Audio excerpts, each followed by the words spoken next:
Iman kita mungkin masih lemah, perlu terus bertumbuh. Iman kita mungkin telah dikeraskan oleh tipu daya.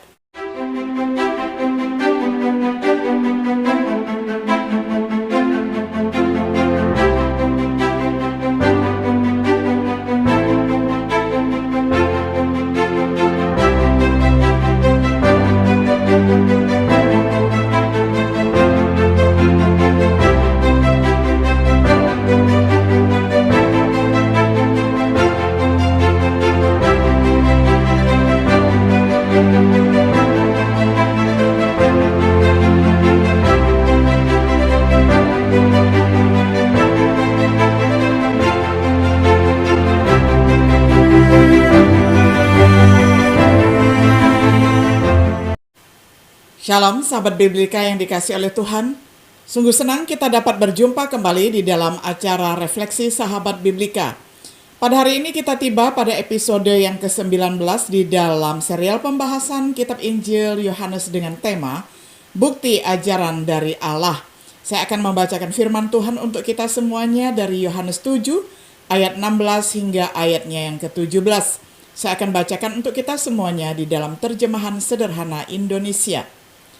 Setiap orang yang mau melakukan kehendak Allah akan tahu kalau ajaranku benar-benar berasal dari Allah atau hanya berasal dari pikiranku sendiri. Yohanes 7 ayat 17.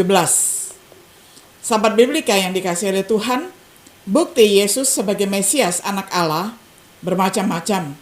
Misalnya kesaksian Yohanes Pembaptis, pekerjaan mukjizat yang dilakukan oleh Yesus, kesaksian Allah sendiri, kesaksian kitab suci perjanjian lama, kebangkitannya dari kematian, disaksikan ataupun dibuktikan oleh saksi mata. Yesus menawarkan bukti lain bahwa dia berasal dari Allah. Hal itu terjadi pada saat banyak orang yang mempertanyakan siapakah dia. Jika kita bersedia melakukan kehendak Tuhan, kita akan tahu ajarannya adalah berasal dari Tuhan. Yang pertama, klaim Yesus sendiri. Orang harus melakukan kehendak Bapa. Harus ada hati yang rela terlebih dahulu. Hati yang baik dan mulia untuk taat dan menaati kehendak Allah di dalam hidupnya.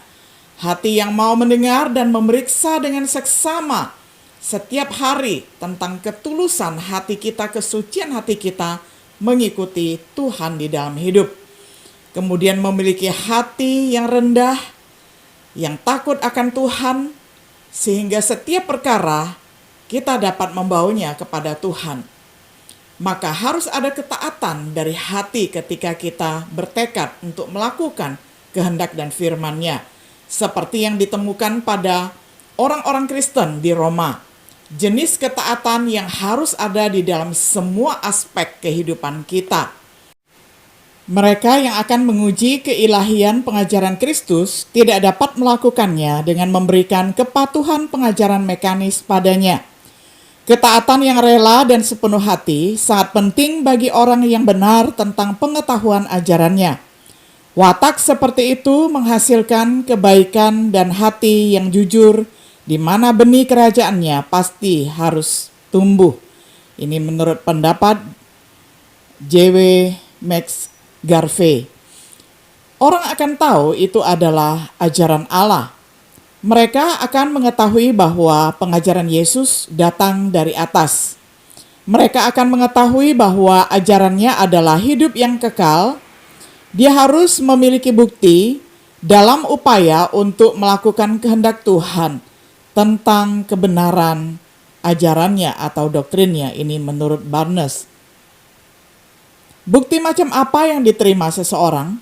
Jawabannya terdapat di kata-kata Yohanes, di mana ada kebenaran, di situ akan tumbuh damai sejahtera. Dan akibat kebenaran ialah ketenangan dan ketentraman untuk selama-lamanya. Yesaya 32 ayat 17.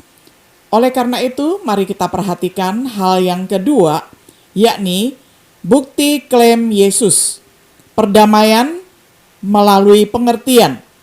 Yesus menawarkan damai seperti itu kepada murid-muridnya. Saat kita melakukan kehendak Bapa seperti yang diajarkan oleh Yesus, Kita mengalami perdamaian seperti itu sebagai hasil dari pembenaran kita di dalam Kristus Yesus, sebagai doa untuk orang Kristen yang setia, sebagai buah roh dalam kehidupan orang Kristen yang tercatat di dalam Galatia 5 ayat 22, sebagai jawaban atas doa. Kedamaian seperti itu ketika dialami meneguhkan ajaran Yesus sebagai ajaran dari Allah. Jaminan yang menenangkan hati. Yesus menawarkan jaminan kepada murid-muridnya. Saat kita melakukan kehendak Bapa seperti yang diajarkan oleh Yesus, kita mengalami jaminan seperti itu. Seperti ketika kita mengasihi saudara-saudara dalam perbuatan dan kebenaran. Seperti yang diungkapkan oleh Paulus. Kepastian seperti itu ketika dialami meneguhkan ajaran Yesus berasal dari Allah. B.W. Johnson mengungkapkannya sebagai berikut. Dia yang dalam hatinya berkata, akan dilakukan, beri aku cahaya, dan aku akan berjalan di dalamnya, akan menemukan Kristus, hanyalah guru yang dituntut oleh jiwanya, dan bahwa Injil memenuhi keinginan jiwanya. Yesus akan memenuhi keinginan jiwanya sehingga dia akan dipuaskan dan akan mengetahui ajaran bahwa itu berasal dari Dia yang menciptakan jiwa. Hal yang ketiga kita perhatikan tentang klaim Yesus. Ketika tidak ada perdamaian atau jaminan, bukti bahwa ajaran Yesus bukan dari Tuhan. Kita mungkin belum melakukan kehendak Bapa. Kita mungkin tidak melakukan kehendak Bapa dari hati yang paling dalam. Ini mungkin bukan bukti bahwa kita gagal untuk benar-benar melakukan perintah Bapa pada suatu waktu. Iman kita mungkin masih lemah, perlu terus bertumbuh. Iman kita mungkin telah dikeraskan oleh tipu daya. Di mana ada perdamaian dan jaminan, kita seharusnya tidak percaya pada bukti itu saja. Banyak yang percaya bahwa mereka diselamatkan karena perasaan mereka. Mereka mungkin menafsirkan sebagai bukti utama keselamatan. Hati mudah ditipu. Ada cara yang tampaknya benar, tetapi dapat menyebabkan kematian. Bukan dalam diri manusia untuk mengarahkan langkah, tetapi adalah Allah. Kita harus selalu terbuka terhadap firman Tuhan. Biarkan firman Tuhan menghasilkan perasaan dan iman. Jangan biarkan perasaan seseorang menolak firman Tuhan. Kesimpulan, bukti yang dapat meneguhkan suatu keyakinan berdasarkan bukti objektif.